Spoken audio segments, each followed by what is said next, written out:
Hello, good morning, everyone. This is Dr. Shashikant Patil, and I will be presenting the topic which is known as Pedagogy and Teaching, a holistic perspective.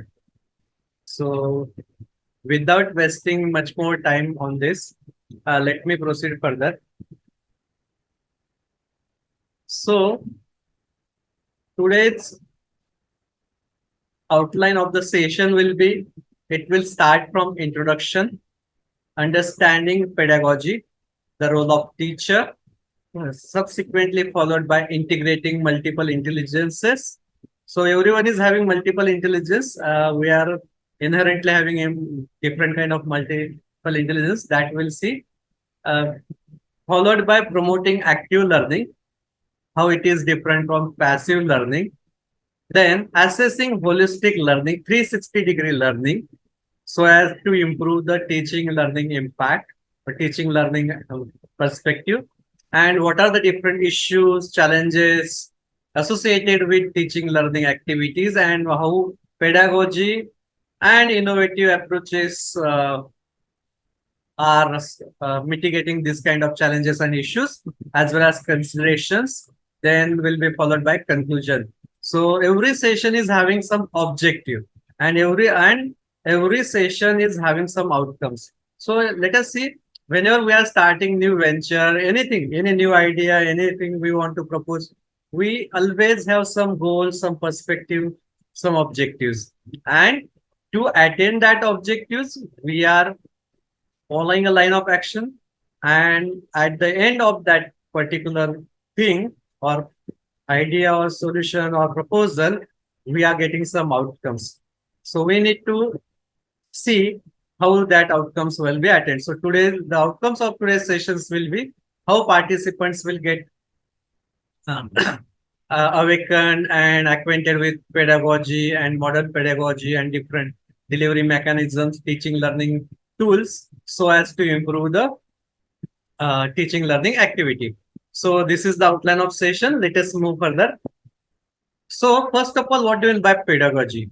So pedagogy is nothing but it is one kind of mechanism or one kind of tool so that student can understand the concepts, difficult concepts, or whatever things are there, they can easily understand it, grasp it, and acquire it. So there are two types of pedagogies are there. One is traditional, another one is holistic approaches. So, or we can say modern pedagogical approaches. And there are some principles and some perspectives of holistic pedagogy. So, when we are using pedagogical things, so we have to see that it should be student-centered learning followed by whole person development, so that students will get 360-degree development and they should groom with all-round development and come up with a flying colors. Then cultivating critical thinking skills, we should be able to use this kind of pedagogical tools and delivery mechanisms and innovative approaches so that students can inculcate the critical thinking skills, and by which they can come up with new ideas, new solutions to the day-to-day problems. And then last one is fostering creativity and innovation. So these are the some of the things which are the key principles and key points from the perspective of pedagogy and how it can be used in education. So let us understand pedagogy. So this has been done. So pedagogy is nothing but it is theory and practice of teaching and education. So in that also you have experiential learning. Experiential learning is nothing but it is the one kind of active platform or active tool and active learning which believes in demonstration kind of thing, demonstration kind of teaching, hands-on practice, real-world experiences, day-to-day experiences in the teaching learning process. So here, if we see in traditional approaches, the student are passive, and most of the students, most of the learners are always in a passive kind of environments. So we need to see that when we are reaching all these kind of things, students' active participation should be there. We have to engage the students. Uh, Most of the time of our whatever teaching teacher teaching class or all that, So this kind of active participation encourages engagement and critical thinking, and that leads to create the leader of tomorrow's who are having co-creative mindset, innovative mindset. So pedagogy and experiential learning believes in practical skills, developing in the practitioner skills so that it can develop the problem solving abilities or in the students and application of knowledge means whatever uh, stuff, whatever subjects they are studying in their 4 year course or 5 years course or 3 year course, they should be able to apply that knowledge in their profession, in their career, in their life. So it also gives some aspect of deeper understanding and it enhances comprehension and retention of concepts. So if we see this values in innovative approach, because of pedagogy and experiential learning, the students are, sorry, teachers are developing the innovative approach. Teachers are developing the innovative contents so that it will use new methods to enhance experiential learning outcomes. Then, if we see the benefits, the it improves the student engagement, it motivates them, it develops the practical skills, as well as it develops the overall development of the students or learners. And there are some of the challenges like integration of the things, resources, and teacher training for the successful implementation. So if you see importance of pedagogical approaches in education, so we have to quickly go through it. It is nothing but adapting to the changing needs of students and society so that society should also get the benefit at the end of the what we are supposed. Ultimately, everything means this should lead to get the benefit to the last person of the society because students will be the leaders of tomorrow. Students will be the leaders of corporate sector. So they should grooms in a such way that they will they will start benefiting the society and last person of the society. So it is also fostering creativity, critical thinking, and problem solving skills in the learners. It enhances student engagement, motivation, and active participation. It is preparing students for real world challenges, day to day challenges. They can provide solution to the complex chronic problems of the society or mass of people. And this also prepares students for future careers, tomorrow's careers. This is also promoting a deeper understanding and grasping and application of the knowledge. It cultivates or inculcates love for learning, learning with fun and joy, and it is nothing but a lifelong learning habits. It leads to the lifelong learner. It is addressing diverse learning styles and individual student needs. If we see, the class is not always homogeneous, it is always heterogeneous, and we are getting the different diversified class. So this kind of approaches will sort out whatever the issues with heterogeneous class or vernacular medians and media students from the different backgrounds. It also encourages collaboration, teamwork, social skills development as mass recruiters are believing in a project, teamwork, and all that. This is also embracing technology and digital literacy for 21st century skills and creating inclusive and equitable learning environments for all students. Now, if we see there are many or some of the limitations of pedagogical methods, it is not always true that traditional pedagogical methods are not so good. We have to make a blend of traditional as well as modern pedagogical methods so as to that student or learner will get benefited at the end of the day. So if we see passive learning is one of the disadvantage of uh, lim- uh, traditional approaches, then one size fits to all as well as lack of real world context because it is chalk and talk method and regular question answer exercises and some assignment kind of things. And then it also develops limited critical thinking. So these are the some of the limitations of the pedagogical methods. Then it reduces motivation. There is a bombardment or a overloading of information is there, and it leads to inadequate skill development.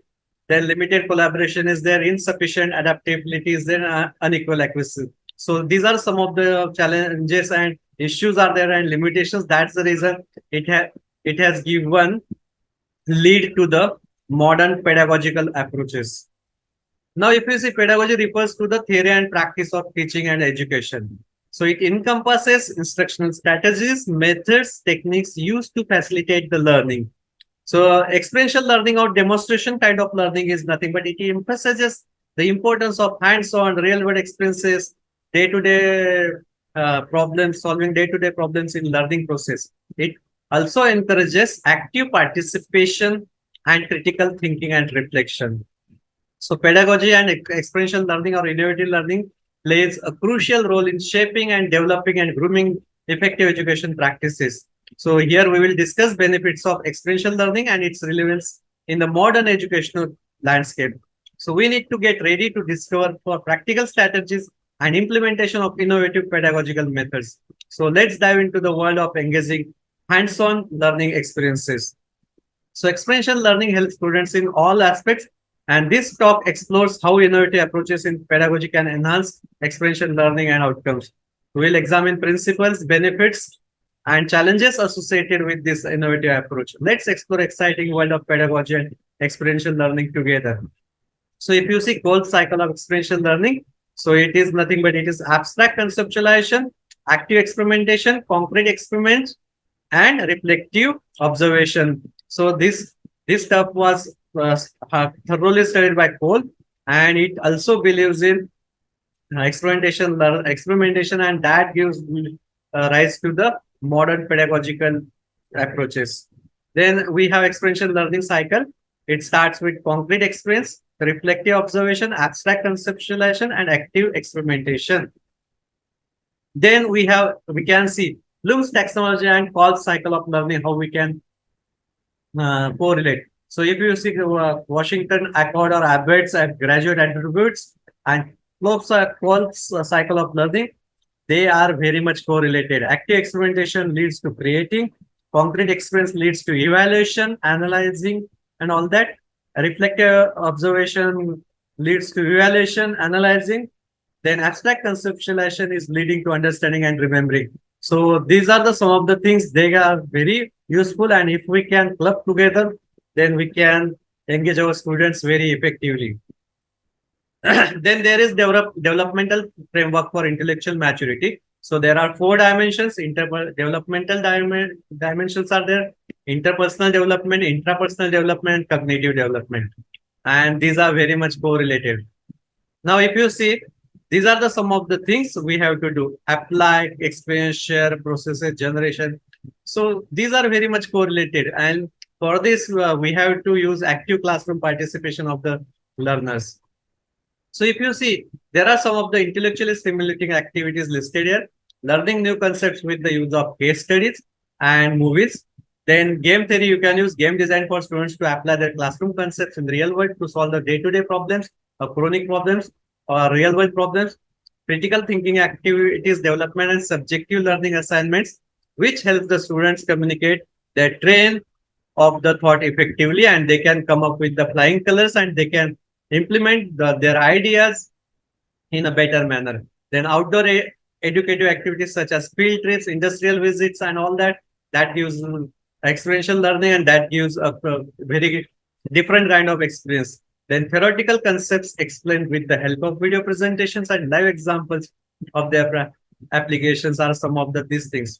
Then you can see how andragogy and metagogy and pedagogy are correlated, and how experiential learning is also adding one dimension to it.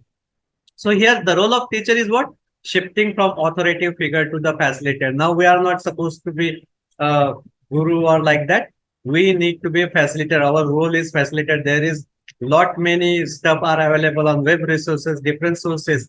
So our job is now facilitator, to act a mediator between uh, learner and web resources and other teaching learning materials. Our job is again nurturing meaningful teacher-student relationship, emphasizing empathy and emotional intelligence, and supporting diverse learning styles and abilities. We need to adapt ourselves. We need to change our role.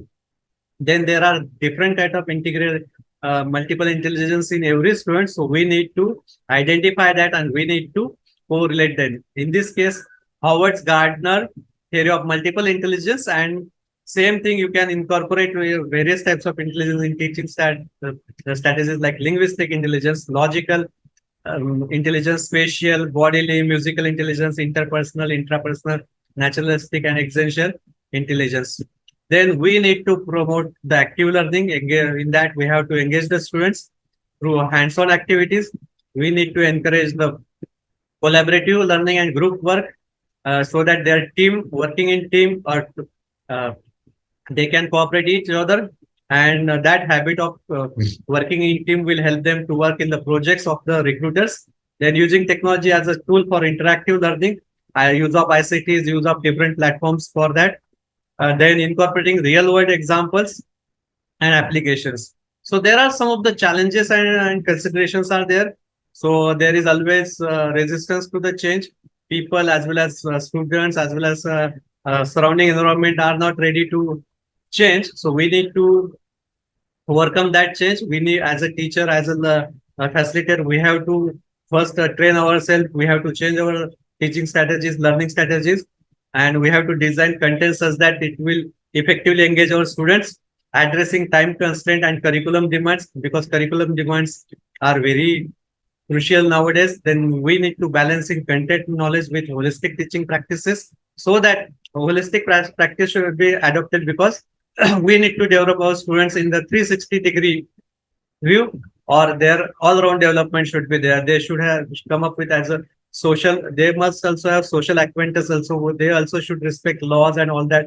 So, from that perspective, their learning should be there, and professional development and continuous improvement should be there, and students should come up with as a effective lifelong learner.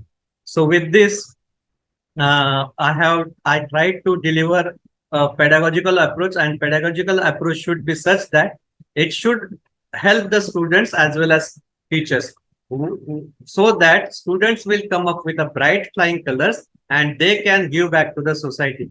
Our aspect is such that learners and students should be developed in a such a way that they will give back to the society, and they can use their knowledge to solve the day-to-day problems, to solve the societal problems, to solve the problems of mass of people, to solve the problems of community, to solve the problems of environment, to solve the problems of uh, our nature or Mother Earth planet. So our strategy or our teaching strategies should be such that it should give rise to the good students, all-round developed students, 360-degree developed students who with social corporate responsibility. They must have social acquaintance. With this, my topic is finished. My session is ended. Thank you so much.